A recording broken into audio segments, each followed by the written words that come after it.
खुलुमबाय स्टुडिअ दं आं भाग्यश्री बसुमतारी। बाक्सानि राबाङाव बिटिआर सरकारा मुलाम्फा मोनगिरि बिथांमोनजों सावरायनाय हाबाफारि लादों। दिनै बिटिआर सरकारनि बानजायनायाव बाक्सा जिल्ला 22 नं कक्लाबारि बियाबनि सिङाव थानाय राबां बर' बाजारनि एप'ल' 11 क्लाबाव मुलाम्फा मोनगिरि बिथांमोनजों सावरायनाय हाबाफारिजों लोगोसे समाजारि रांखान्थिनि सायाव सांग्रांथि हाबाफारि लानाया जोबनानै थाङो। बिटिआरनि गाहाय मावफुं सोद्रोमा प्रमद बर' बिथांनि दैदेननायाव बिटिआर सरकारा मोन 40 बियाबाव मुलाम्फा मोनगिरि बिथांमोनजों सावरायनाय हाबाफारि लादों। थिग बेबादिनो दिनै बाक्सानि राबाङाव बिटिआर सरकारा मुलाम्फा मोनगिरि बिथांमोनजों सावरायनाय हाबाफारि लानाय जादों। मख'नो गोनांदि बे हाबाफारियाव कक्लाबारि हालामनि सा 10,000निबो बांसिन मुलाम्फागिरिफोरा बाहागो लाफैदों।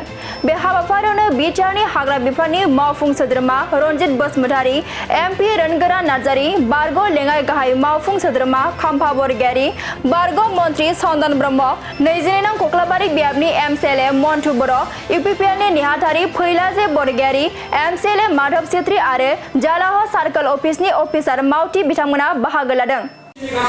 बियाबनि बर' बाजार हालामाव दिनै जोंनि इउपिपिएल दोलोनि दैदेननायाव जि बिटिआर सरकार माननीय बिधायक प्रमद बर' बिथांनि दैदेननायाव 40टा समस्तियाव जोङो बेनिफिसियारि मिट आरो ससिय' इक'नमिक एवारनेस प्रग्राम लादों।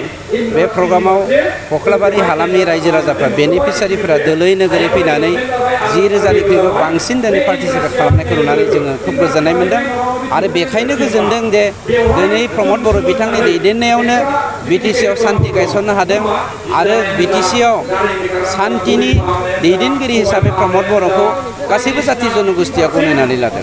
जायनि जाहोनाव दिनै बेनिफिसियारि हिसाबै मोनखांनायनि खुसिजों बयबो बाहागो लादों। नैबे समाव सार बिटिसि बिसायख'थियाव गोदानै जोंहा एपिबि बिथां अनजन देबराबो गोख्रों मोनसे रलजों थांगासिनो दं। बेनि बेलायाव बिसायख'थियाव माबायदि लामा थांगोन बायदि? आं सानो एपिबिनि जा थांखि बे हारिखौ बोखावनायनिसो मोनसे हाबाफारि, बाखि फिथाइखौ उनावहाय मोनगोन। খুব ভাল লাগিছে যে ৰাইজৰ ইয়াত বিটিচি তথা প্ৰমোদ বড়ো ডাঙৰীয়াৰ নেতৃত্বত যিটো ইউপিপিএল চৰকাৰে যিখিনি ৰাইজৰ কাৰণে এই সমষ্টিত যিখিনি আন্তঃগাঁথনি, শিক্ষা দীক্ষা, খেতি বাতি, ব্যক্তিগত হিতাধিকাৰী যেনেকৈ ইয়াত কাম হৈছে, এই কামটো সকলোৱে এপ্ৰিচিয়েট কৰিছে, গ্ৰহণ কৰিছে, মানিছে। যাৰ কাৰণে আজি ৰাইজে সকলো জাতি জনগোষ্ঠীৰ ৰাইজে ইয়াত আহি পেলাই ইমান সমাগম, এই কথাটো আপোনালোকেও অনুভৱ কৰিছে আৰু সুন্দৰ এটা পৰিৱেশ। বিটিচি নিৰ্বাচন কেনেধৰণে প্ৰস্তুতি চলাইছে? বিটিচি নিৰ্বাচনৰ কথাটো লৈ পেলাই সকলোৱে ৰাজনৈতিক দলবিলাকে এটা সজাগ হৈছে আৰু এইটো স্বাভাৱিক। কিন্তু ইউপিপিএল ৰাজনৈতিক দল হিচাপে আমাৰ যিটো স্থিতি প্ৰমোদ বড়ো ডাঙৰীয়াৰ নেতৃত্বত, গতিকে আমাৰ যিখিনি ৰাইজৰ যিটো সঁহাৰি, ৰাইজৰ যিটো সমৰ্থন, ইয়াত আমি একো সংখ্যা বা তেনেকুৱা এটা মানে বেলেগ ধৰণৰ আমি একো চিন্তা কৰা নাই। ৰাইজৰ সঁহাৰি, ৰাইজৰ সমৰ্থন ইতিমধ্যে ইউপিপিএল দলক পুনৰ বিটিচিত তথা প্ৰমোদ বড়ো ডাঙৰীয়াক পুনৰ চিফ কৰিবৰ কাৰণে ৰাইজৰ সমৰ্থন যিটো সদিচ্ছা, সেইটো আজি সকলো ঠাইত আজি আমি দেখিবলৈ পাইছোঁ। এইবিলাক আলোচনা বিলোচনাটো হৈ আছে। প্ৰত্যেকটা সমষ্টিত ইউপিপিএল দলৰ ফালৰ পৰা যিটো প্ৰাৰ্থী থাকিব আৰু যিটো সময় আহি আছে, ইয়াত বিভিন্ন পৰিৱেশ আৰু পৰিস্থিতি আৰু এটা ইয়াৰ যিটো দৃশ্যপট যেতিয়া বেছি বছৰ চাপিব তেতিয়া আমি স্পষ্ট হ'ব পাৰিম। কিন্তু যিটো মেজিক নাম্বাৰ বুলি যিটো কয় 21টা, 40টাত 21টা পোৱা মানে এটা এবছলিউট মেজৰিটি লৈ পেলাই চৰকাৰটো হ'ব। এই মেজিক নাম্বাৰটো ইউপিপিএল দলে আজিৰ যিটো পৰিৱেশ পৰিস্থিতি, আমি ৰাইজৰ যিটো সঁহাৰি দেখিছোঁ, সুন্দৰভাৱে এই মেজিক নাম্বাৰটো আমি পাবলৈ সক্ষম হ'ম। আপুনি বহু বছৰ ধৰি ৰাজনীতিৰ লগত জড়িত। গৌৰৱ গগৈ এটা কথা কৈ আহিছে, বড়ো ৰাজনীতি জাতীয়তাবাদী হাতত থাকিব লাগে নে বিজেপিয়ে চলাই আছে, চাবিকাঠি বিজেপিৰ হাতত নেকি? তেখেতে কি দৃষ্টিভংগীত কি কথাত কৈছে তেওঁ নিজৰ ব্যক্তিগত কথা। এতিয়া কংগ্ৰেছ হিচাপে বিটিচি অঞ্চলত, আপোনালোকেতো বিটিচিৰ বাসিন্দা, কংগ্ৰেছৰ ইয়াত এজনো এমচিএলএ নাই আৰু কংগ্ৰেছৰ যিটো জনসমৰ্থন বিটিচি অঞ্চলত একো তেওঁলোকৰ ভীতি একো কোনো ঠাইত নাই। তো গতিকে কংগ্ৰেছে নিজৰ স্থিতি, নিজৰ ভেটি, নিজৰ পৰিৱেশ, নিজৰ অৱস্থাটো বেছি চিন্তা কৰাটো ভাল। আন দলৰ কথাটো কৈ পেলাই ইয়াত সময় নষ্ট কৰি লাভ নাই। ঠিক আছে, নিশ্চয়কৈ প্ৰথমে মই সন্মানীয় প্ৰমোদ বড়ো ডাঙৰীয়াক ধন্যবাদ যাচিছোঁ যে তেখেতৰ নেতৃত্বাধীন যি চৰকাৰ চলি আছে বা আমাৰ ইউপিপিএলৰ যি চৰকাৰ, সেই চৰকাৰৰ দ্বাৰাই দি 40টা সমষ্টিত আমি প্ৰতিটা সমষ্টিত বেনিফিচিয়াৰী মিট হিচাপে আমি মোৰ সমষ্টিটো আজি ৰাইজৰ যিখিনি সমাগম নিশ্চয় আপোনালোকে দেখা পাই বহুত মানে আনন্দিত হৈছোঁ। মই নিজেও আনন্দিত হৈছোঁ। সেইটোৱে বুজা যায় যে আমাৰ চৰকাৰক বা প্ৰমোদ বড়ো ডাঙৰীয়াৰ চৰকাৰক আমাৰ ৰাইজে ককলাবাৰী বাসীয়ে যে আকোৱালি লৈছে ইয়াৰ পৰা প্ৰমাণ পোৱা যায়। আৰু আপোনালোকে কোৱাৰ নিচিনাকৈ যে ভাবাৰ নিচিনাকৈও বহুত অধিক মানুহ ইয়াতে সমাগম হৈছে, আপোনালোকে নিজে কৈছে। তাৰপিছত আমি বুজা যায় যে আমাৰ ককলাবাৰী সমষ্টিত কোনো দল সংগঠন ইয়াতে নাথাকিব, খালি ইউপিপিএলক ৰাইজে আকোৱালি ল'ব বুলি আমি আশা কৰিছোঁ। বুজা নাই হয়, আমাৰ হাইকমাণ্ডৰ পৰা ওপৰ মহলৰ পৰা যেতিয়া মোকে টিকেট দিয়ে তেতিয়াহ'লেতো মই খেলিমেই, ইয়াতে আৰু ক'ব লগা নাই। আৰু আশা কৰোঁ আগত যেনেকৈ ৰাইজে মোক আঁকোৱালি লৈছিল আৰু ওপৰ মহলৰ পৰা বা হাইকমাণ্ডৰ পৰা যদি মোক টিকেট টিকেটো যদি দিয়া যায় তেতিয়াহ'লে আপোনালোকে নিশ্চয় আজি দেখিছে ৰাইজৰ যিখিনি সমাগম তেনেকুৱা ছিষ্টেমত আহি মই নিশ্চয় যদি মই টিকেটটো পাওঁ বা মোক দিয়া যায় তেতিয়াহ'লে মই নিশ্চয়কৈ 100% জয়যুক্ত হ'ম বুলি আশা কৰিছোঁ।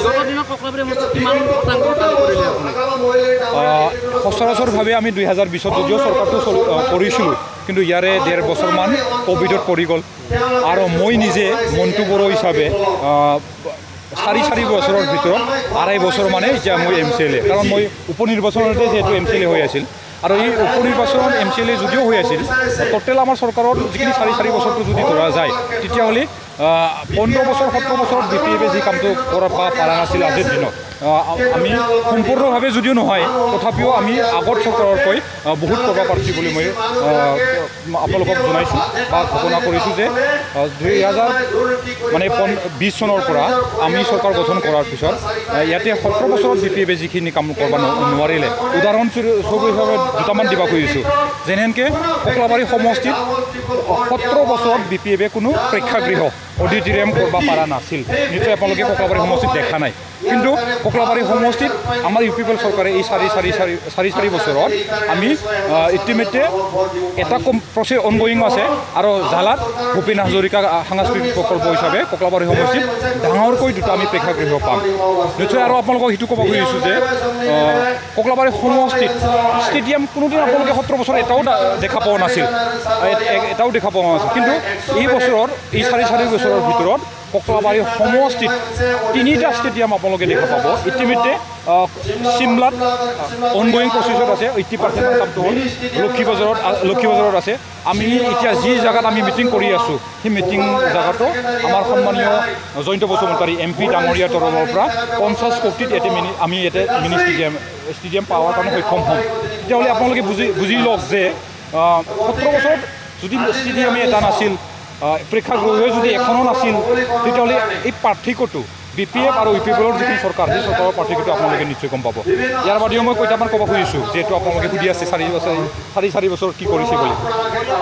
ইয়াতে অসমত যেনেকৈ বিভিন্ন লাইনত যে ইণ্ডাষ্ট্ৰি লাইন বা ফিচাৰী লাইনত ট্ৰেইনিং দিয়াৰ কাৰণে আমাৰ খানাপাৰাত আছে SRLM কিবাকিবি, ঠিক তেনেধৰণৰ আমাৰ BTC অঞ্চলৰ কাৰণেও ফিচাৰী ডিপাৰ্টমেণ্টৰ তৰফৰ পৰা যিখিনি BTC অঞ্চলত যিমানখিনি জনগোষ্ঠী আছে তেওঁলোকক স্বাৱলম্বী কৰাৰ কাৰণে 13,35,00,000 এতিয়া ফিচাৰী ডিপাৰ্টমেণ্টত ট্ৰেইনিং চেণ্টাৰ কাম মানে যিখিনি আমাৰ শিক্ষা দিয়া হ'ব ফিচাৰী লাইনত, ইয়াতে আমাৰ ককলাবাৰীতে পাম। আৰু ইতিমধ্যে আপোনালোকে নিশ্চয় গম পাইছে, যোৱা 3-4 মাহমান আগত আমাৰ ইয়াতে ইণ্ডাষ্ট্ৰি এৰিয়াৰ কাৰণে কমাৰদিছা লক্ষীবাজাৰৰ 50 বিঘাৰ কাৰণে এটা টেণ্ডাৰ হৈ গৈছে, য'ত নেকি 17 কোটি প্ৰায় 55 লাখ ইতিমধ্যে টেণ্ডাৰটো শেষ হ'ল, লেণ্ড এলটমেণ্টো দিয়া হ'ল।